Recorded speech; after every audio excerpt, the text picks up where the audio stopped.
You ask Tiger to solve. This deals with linear equations with one unknown. The final result is r equals 100.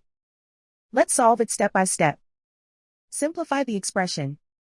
Expand the parentheses. Simplify the arithmetic.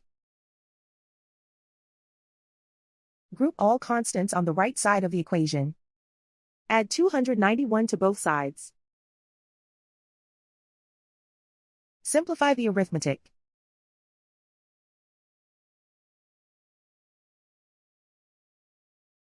Isolate the r. Divide both sides by 3. Simplify the fraction. Find the greatest common factor of the numerator and denominator. Factor out and cancel the greatest common factor. And so the final result is r equals 100.